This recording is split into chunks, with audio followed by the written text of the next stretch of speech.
Salut tout le monde, je vous retrouve aujourd'hui pour une nouvelle vidéo et je vais enfin répondre à la foire aux questions puisque ça fait longtemps que je l'ai lancé et j'ai toujours pas répondu. Donc il y a une centaine de questions, j'ai pas tout regardé, hein, vraiment là ça va être, je vais les découvrir en même temps que je vais faire la vidéo. J'ai survolé, j'ai vu qu'il y avait quelques questions qui étaient tournées vers vous dans le sens où voilà, vous me demandiez des conseils. Par exemple, je sais pas, vous me disiez je pèse tant, combien de fois il faut que je fasse de sport par semaine, combien d'heures et tout ça. Donc je ne répondrai pas à ces questions dans cette vidéo puisque il s'agit surtout de questions, je voulais répondre plutôt aux questions d'ordre personnel et puis les questions générales. Je voulais pas rentrer dans des détails par rapport à vous tout simplement dans le sens où les messages privés c'est fait pour ça. Donc ceux qui s'attendent à des réponses par rapport à ce genre de questions, envoyez-moi un message privé, je vous répondrai. Mais voilà, je répondrai pas à ça dans cette vidéo, sinon ça va être interminable et c'est pas le but de cette vidéo. Donc c'est parti, je pense que je vais m'arrêter à 20 minutes pour chacune de ces vidéos de foire aux questions. Donc c'est parti pour la première question. Alors, je vais donner les pseudos. Courtivolet qui demande ta méthode d'épilation. Tu as fait la première. Oui, la première question. Ok, vas-y, c'est quoi? Quelle Ta est ma méthode d'épilation? Alors je m'épile avec un épilateur et c'est la marque Silk Epile de Braun. Il est tout nouveau pour moi et je l'adore. Avant j'en avais un qui était vraiment merdique, c'était le silence de Calor, donc vraiment je vous le recommande pas, c'est une vraie merde et ça fait énormément de bruit, ça laisse plein de poils qui n'arrachent pas et voilà, donc moi je préfère largement le Silk Epile de Braun que j'ai maintenant et je l'adore. Voilà. Pixelchon qui demande qu'est-ce qui t'a motivé à faire du sport au début? Est-ce que tu as eu quelqu'un ou quelque chose qui t'a motivé? Oui, en fait j'ai toujours été plus ou moins sportive puisque j'ai fait du volley, j'ai fait du tennis, j'ai fait du ski depuis mon adolescence, hein, je faisais beaucoup de sport comme ça.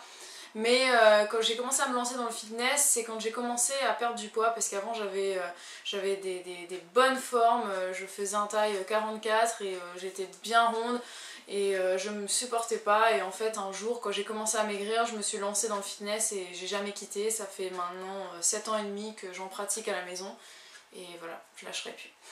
Et as-tu pratiqué d'autres sports? Oui, oui, comme je l'ai dit là à l'instant, j'ai commencé par le ski étant toute petite et ensuite à l'adolescence j'ai fait un petit peu de danse classique moderne, j'ai fait un petit peu de... j'ai fait pendant des années du tennis, j'ai fait du volley et voilà, je crois essentiellement c'est ce que j'ai fait. Ta famille aime-t-elle le sport en général?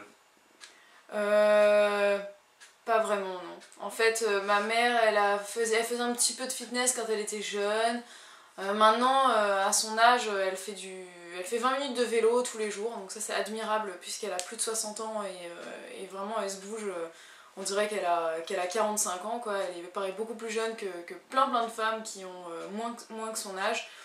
Mon père, pas particulièrement sportif, il fait un petit peu de muscu de temps en temps, mais bon c'est quelqu'un d'assez dynamique. Ma soeur, sportive... C'est vraiment une grosse blague, hein. Ma soeur ne fait pas du tout de sport, c'est vraiment mon opposé pour ça, c'est une grosse flemme, mais qui est mince, hein. Bon. Et dernière question philosophique, te trouves-tu belle et penses-tu qu'il est important de s'aimer soi-même? Est-ce que je me trouve belle? Il y a des jours où je me trouve bien, même je ne pourrais pas dire belle puisque je me trouve belle parfois en photo. Sur mes photos, des fois je me trouve belle. Mais sinon dans la vie de tous les jours, c'est un calvaire pour mon mari puisque je me trouve pas belle et il y a des jours où je suis très complexée et je fais un énorme travail sur moi. Avant c'était bien pire. Là je trouve qu'il y a la nuit qui est en train d'arriver, tu rallumé, non? Donc il y avait... Ouais, avant c'était vraiment pire, maintenant je commence vraiment à faire un gros travail sur moi. J'essaie de positiver, de me dire que de toute façon il n'y a pas que ça qui importe et tout, mais c'est pas encore gagné, je me bats tous les jours pour ça et c'est vrai que c'est extrêmement important de se sentir bien dans sa peau, de se sentir belle et il faut tout faire pour puisque c'est comme ça qu'on avance dans la vie et si on se trouve pas belle, les autres ne nous trouveront pas belles non plus, donc voilà. Parce qu'une femme qui se trouve belle est forcément plus belle que celle qui est à côté va se sentir moche même si elle sera jolie, quoi. Donc c'est très important. Alors Karel Fotso Pourquoi penses-tu que certaines personnes te suivent et sont fans, entre guillemets, de toi? Que certaines personnes, enfin que les personnes me suivent, je le comprends et j'en suis contente, c'est qu'il y a de plus en plus de personnes qui sont intéressées tout simplement par le sport, il y a de plus en plus de personnes qui ont envie de prendre soin d'eux, d'elles, tout ça, et ça je trouve ça vraiment génial et je le comprends puisque je suivais moi-même déjà pas mal de chaînes, pas dans le style de la mienne, et c'est pour ça d'ailleurs que j'ai eu envie de la créer. Mais je comprends qu'on ait envie de suivre ce type de vidéo. Qu'on soit fan de moi, ça par contre, je ne le comprends pas et je ne le crois pas d'ailleurs, puisque pour moi, je veux dire, on est fan d'une star peut-être. Je suis très très loin d'être une star, je le serai jamais, même si un jour j'atteins 100 000 abonnés, ce que je ne crois pas. Mais bon, je veux dire, je me sens vraiment pas quelqu'un de supérieur et ça a jamais été, ce sera jamais le cas, donc non, que les gens m'aiment bien, m'apprécient pour ce que je fais, pour ce que je suis, la personnalité que je dégage, je sais pas. Je peux le comprendre, le croire, même si c'est vrai que ça a tellement été rarement le cas dans mon adolescence, enfin j'ai toujours été plus ou moins rejetée, je vais pas trop rentrer dans les détails, mais c'est vrai que ouais, non, je comprends pas trop qu'on soit fan de moi et généralement je n'y crois même pas en fait. Et un conseil que tu donnerais à quelqu'un qui a un blog ou une chaîne et qui voudra avoir plus d'auditoire, d'audience plutôt. Pour ça, déjà je voudrais juste dire que quand j'aurai le temps et quand j'aurai l'espace dans le nombre de vidéos que je dois faire, c'est vrai que j'ai beaucoup de choses, beaucoup de vidéos promises et tout ça, mais j'aimerais faire une vidéo pour parler un petit peu de ça, parce qu'il y a plein de conseils en fait, d'astuces que je pourrais vous donner. Mais n'allez pas vraiment, ne faites pas la course aux abonnés, aux gens qui vous suivent, c'est vraiment pas le but. Essayez vraiment de. Enfin, tout le monde le répète, mais c'est vrai, partagez, aimez ce que vous faites, et à partir du moment où vous aimez ce que vous faites, ça se ressent en vidéo, on voit que vous êtes passionné, que vous avez envie de transmettre quelque chose, que vous avez envie d'avoir du retour, et vraiment ce qui est très très important, c'est de répondre à vos abonnés, de répondre aux commentaires, répondre aux gens qui vous suivent tout simplement, c'est-à-dire que ce soit une chaîne ou un blog ou n'importe quoi, si vous avez envie d'avoir de l'interaction, pour ça il faut répondre aux gens, donc quand on vous écrit, la moindre des choses c'est de répondre et d'entretenir une relation tout simplement. Et de rester vous-même, d'être naturel et simple. Alors, toujours Karel Fotso, quelles sont les entreprises alimentaires que tu rayerais de la carte du monde? Quoi? Excuse-moi, je... Putain, Pardon. quelles sont les entreprises alimentaires que tu rayerais de la carte? Les entreprises alimentaires que je raye de la carte, je sais pas, je comprends pas trop la question. Peut-être est-ce que. Quelles sont les entreprises Oui, alimentaires? style par exemple les produits laitiers ou les choses comme ça. Oui, j'aimerais bien, de toute façon, déjà rayer de ma carte tout ce qui est Du la. monde, du monde. Oui, du monde. Pas de ta carte à toi. Oui, du monde, mais je sais pas, parce que ça serait la misère pour plein de personnes, mais ce serait tellement bien si l'industrie des produits laitiers n'existait plus, si l'industrie de la production de viande, de poisson, d'élevage, tout ça n'existait plus, ce serait vraiment le bonheur, et puis qu'on puisse créer de plus en plus de production végétale, et puis de développer de plus en plus tout ça, ce serait cool quoi, mais c'est un peu utopique. Et le McDo. Ah oui, le McDo, oui, ça c'est sûr. Oui, le McDo, pour moi, tout ce qui est fast-food totalement malsain et surgras, mais plein de graisses saturées, de graisses animales et tout ça, si ça pouvait ne plus exister, qu'est-ce que ce serait bien? On dit souvent, justement, que tu pèses 75 ou 120 kilos, le plus important est de se sentir bien dans sa peau. Es-tu du même avis? Jusqu'à un certain stade, jusqu'à un certain poids, je suis d'accord, parce que de toute façon, si on est ronde ou rond, c'est pas un problème. Si vous êtes en bonne santé, il n'y a aucun souci. Si vous êtes bien dans votre peau, c'est vraiment le plus important. Mais après, il faut pas que ça dépasse un certain stade, c'est-à-dire qu'à un moment donné, quand vous mettez votre santé en danger, le fait de vous sentir bien dans votre peau, ça n'a plus aucune importance, puisque si vous voulez vivre longtemps, il faut vraiment faire attention de ne pas tomber dans des excès, que ce soit de la maigreur ou de l'obésité, qui puissent mettre votre santé en danger, quoi, tout simplement. Alors, Émilie Aguessi, si tu devais écarter un seul exercice de fitness. Un seul exercice de fitness, je garderai donc le plus complet, que je déteste d'ailleurs, c'est les burpees. Parce que c'est cardio, ça fait travailler les bras, ça fait travailler les abdos, ça fait travailler les jambes. Donc les burpees, c'est un excellent exercice et je le déteste, donc ça fait très longtemps que j'en ai pas fait, donc préparez-vous, bientôt il va y en avoir dans des nouvelles séances de fitness parce il est excellent quoi. Alors, quel est ton métier, tes études et ton parcours professionnel? Alors, Rapidement. j'en ai déjà parlé dans mon ancienne FAQ, mais bon, je vais revenir dessus vite fait. Je n'ai pas de métier actuellement, si ce n'est que de partager avec vous ma passion du sport et de l'alimentation et de plein de choses. Mais sinon, à la base, en fait, j'ai fait des études d'anglais, donc j'ai une maîtrise d'anglais, donc voilà, je suis bilingue, à part ça, ça m'apporte pas grand-chose. J'ai donné des cours de soutien en anglais pour des primaires, collèges, lycéens. J'ai fait une licence de tourisme que j'ai abandonnée parce que j'ai eu une très mauvaise expérience dans le milieu de l'hôtellerie, donc en tant que serveuse et chef de rang, et ça s'est très mal passé, donc depuis ça m'a dégoûtée, et en ce moment je prépare un BTS de diététique par correspondance qui me donne beaucoup de fil à retordre, et je pense qu'il y a d'autres questions qui seront à ce sujet-là, donc j'y viendrai peut-être plus tard. Voilà. Clémence de Green Beauty. Aimerais-tu retourner vivre à La Réunion? Eh bien non, tout le monde pense que, étant originaire de La Réunion, les personnes originaires de La Réunion n'ont qu'une envie, c'est de retourner vivre là-bas. Quand on croise des amis à nous qui sont eux aussi originaires de La Réunion, ils ne font que ça, de demander alors quand est-ce que vous retournez vivre à La Réunion et tout ça. Là on est retourné en vacances à La Réunion et on a croisé des gens qu'on connaissait qui nous demandaient alors quand est-ce que vous vous installez ici et tout. Bah non, en fait on n'a pas envie. Enfin je veux dire, mon mari pas particulièrement, pas plus que ça, mais moi j'ai absolument pas envie. Pour plein de raisons, déjà parce que je trouve que La Réunion a énormément changé, c'est plus du tout la même mentalité, la même population, la même vie tout simplement. En plus la vie est extrêmement chère là-bas, les trucs, mais vraiment, enfin, c'est ahurissant. On est allé en vacances là-bas pendant 3 semaines, je pensais acheter des bananes bien moins chères qu'en métropole tout simplement parce que ça pousse sur le territoire réunionnais, mais même pas, c'était le même prix voire plus cher. Donc non, la vie est trop chère là-bas, les gens sont de moins en moins sympathiques malheureusement, et puis c'est trop petit. Moi j'ai besoin de prendre la voiture pendant 2 heures et puis de changer de département et de voir de nouveaux paysages. Et à La Réunion, quand on fait 2 heures de route, si c'est pas dans les embouteillages, et ben on a fait le tour, et c'est les mêmes paysages un peu partout. Niveau alimentation, comment ta famille a réagi Et à ton bah, changement?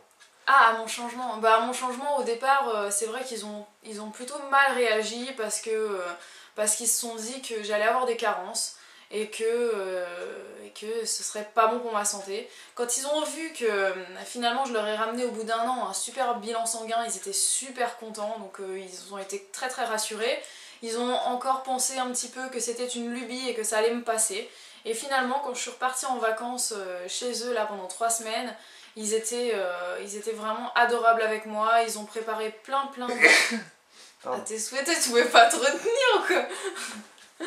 Et ils ont été vraiment super avec moi, ils m'ont servi plein de légumes, plein de fruits, et ça s'est super bien passé. Et finalement maintenant ils ont compris que c'était notre façon de manger, notre façon de vivre, et ils l'acceptent, et ils vivent ça très très bien. Vas-tu inculquer à tes enfants une alimentation végétalienne? Pourquoi, en tant que végétalienne, je donnerais de la viande à mes enfants? Pour moi, ça ne fait aucun sens. Ça voudrait dire que je prends soin de ma santé et puis que je m'en fiche de celle de mes enfants. Donc non, bien évidemment, mes enfants, ils vont manger comme nous, ça c'est sûr. Et puis après, en grandissant, quand ils vont être adolescents et qu'ils auront des choix face à eux, le fait de manger avec leurs copains et de se mettre à manger de la viande ou pas, ce choix, ça sera le leur, et puis je le respecterai. Et voilà, simplement, je leur dirai toujours ce que je pense de tout ça et j'essaierai de les guider au mieux. Est-ce que tu t'es définitivement débarrassé des TCA? Complètement, totalement et indéfiniment, enfin bon, pour la vie quoi, définitivement, je cherchais mes mots. Ouais, et c'était vraiment inespéré puisque j'aurais jamais cru, vraiment jamais cru un jour pouvoir faire des excès, faire des écarts et ne pas culpabiliser et de ne pas me sentir mal. Là quand je fais des écarts, le seul truc c'est que je vais avoir mal au ventre parce que j'ai trop mangé, mais jamais dans ma tête me passe l'idée de me dire il faut que tu ailles te débarrasser de ce qui est dans ton corps et tout ça. Là vraiment je me sens super bien et en paix avec mon alimentation, et même quand je fais des écarts, et vraiment ça c'est le bonheur total. Où en es-tu dans tes études? On peut changer de question. Non, je vais répondre vite fait. Bah, je suis à ma 2e année, donc il faut savoir que le BTS diététique se prépare en 2 ou 3 ans. En France, il se prépare en 2 ans, mais dans la plupart des autres pays, apparemment, il se prépare sur une durée plus longue, puisque c'est un programme très très chargé, avec des données très très scientifiques, des cours vraiment... Enfin, c'est quand même du lourd le programme.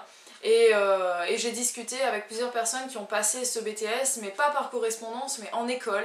Et que déjà en école, ils en ont vraiment chié, quoi. Désolée du mot, mais c'est ça, quoi. Vraiment, ils ont énormément donné et ça leur a pris énormément de temps et tout. Et ils se demandent comment moi je fais par correspondance. Donc je sais que c'est faisable.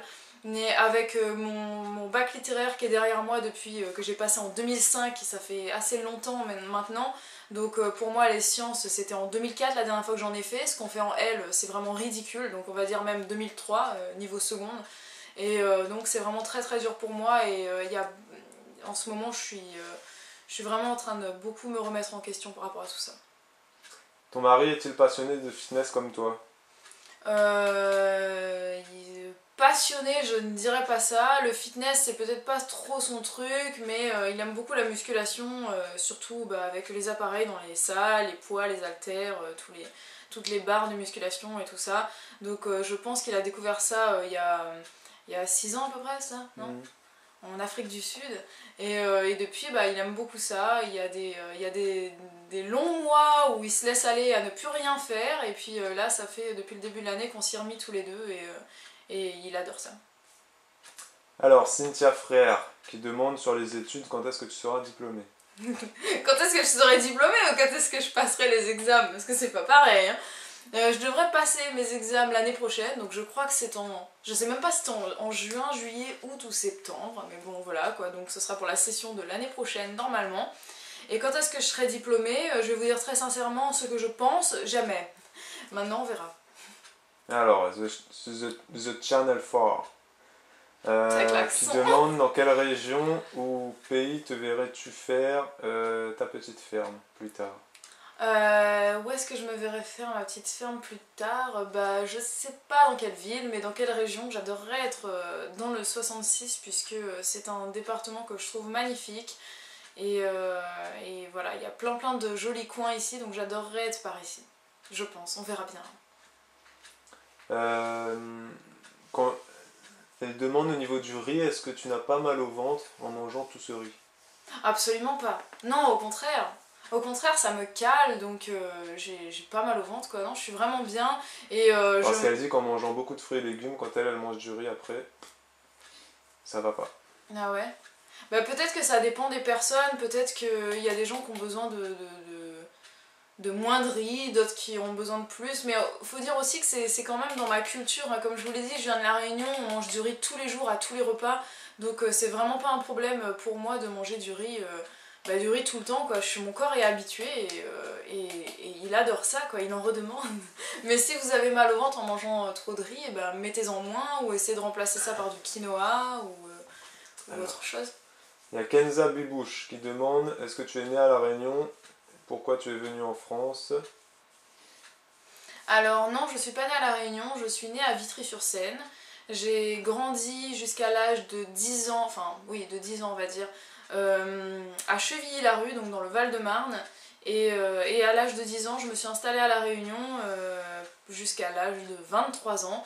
Et en fait, je suis retournée à La Réunion, enfin je suis allée à La Réunion parce que ma mère est née là-bas, elle a vécu là-bas. Et quand elle a rencontré mon père, ils se sont installés en métropole. Et un jour, ils ont eu envie de retourner à La Réunion, donc on y est allé. Et puis moi, je suis revenue à l'âge de 23 ans ici. Enfin, j'ai fait un an, entre-temps, j'avais fait un an de fac à Paris et ça a été la dépression totale, donc je suis retournée à La Réunion en courant. Enfin, en avion, mais vous m'avez comprise. Et puis sinon, à l'âge de 23 ans, je me suis installée du côté d'Angers avec mon mari, tout simplement, puisque j'avais envie qu'on quitte le domicile familial et qu'on s'installe tous les deux. Et j'avais envie qu'on voit du pays et qu'on quitte notre petit caillou. Et comment as-tu rencontré ton mari? Comment j'ai rencontré mon mari? Je me rappelle qu'il y a une personne qui m'avait dit fais-nous rêver. Alors je vais me faire rêver toute seule déjà et j'espère que ça vous fera rêver un petit peu puisque je trouve que ça ressemble un peu Bah vas-y, tu me regardes comme ça, quoi. Genre le truc il est nul, quoi, mais c'est pas parce que t'es pas heureux de m'avoir rencontré que moi c'est pareil. En fait, j'avais quelqu'un dans ma vie à cette époque-là. Bon, ça faisait quelques mois qu'on était ensemble, donc rien de bien sérieux. Et un jour, je me suis dit, j'ai envie de faire des cours de danse. Et juste avant la personne avec qui j'étais pendant 4 ans avec quelqu'un qui m'empêchait de sortir et qui m'avait refusé que je fasse des cours de danse. Donc cette fois, je me suis dit, même si le gars avec qui je suis il veut pas, je vais y aller quand même. Donc j'ai pris des cours de salsa dans la fac où j'étais à La Réunion. Et là, en fait, il y a quelqu'un qui est venu m'inviter à danser, et sans me parler en plus, c'est le mec vraiment pas poli, il m'a juste tendu la main, on a dansé ensemble. Et puis là, j'ai senti une osmose physique, quoi. C'était un truc, une alchimie. Et vraiment, je me suis dit, c'est quelqu'un qui danse bien, on a du contact et tout ça. Et puis finalement, je suis retournée donc avec mon copain et je lui ai dit ouais, mon cours de danse c'était super bien et tout. Et en fait, pendant plusieurs semaines comme ça, je repartais à la danse et j'étais de plus en plus surexcitée. Je me disais oh là là, je vais retrouver mon cavalier, et j'arrêtais pas de l'appeler comme ça. Jusqu'au jour où il m'a dit qu'il s'appelait Julien.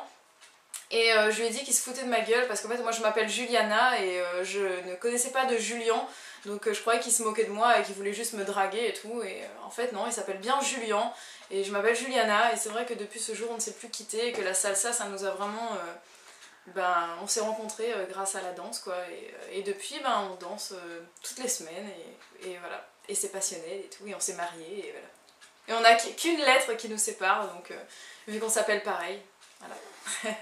Je pense que je vais m'arrêter là, non? Ça fait 21 minutes. Bon, alors dernière. Sonia Drouin. Oui. Donc, grande gagnante. Oui. Donc, as-tu le projet de faire des enfants dans les mois ou années à venir? Dans les mois à venir, malheureusement non. Je ne peux pas, mais dans les années à venir, très très certainement. Je ne dirai pas de date, mais je vous en parlerai en vidéo et j'espère que ça se fera dans les quelques années à venir, pour être plus précise. Voilà. Et est-ce que tu continueras à faire du sport? Pendant ma grossesse, au départ, je ferai du sport, bien sûr.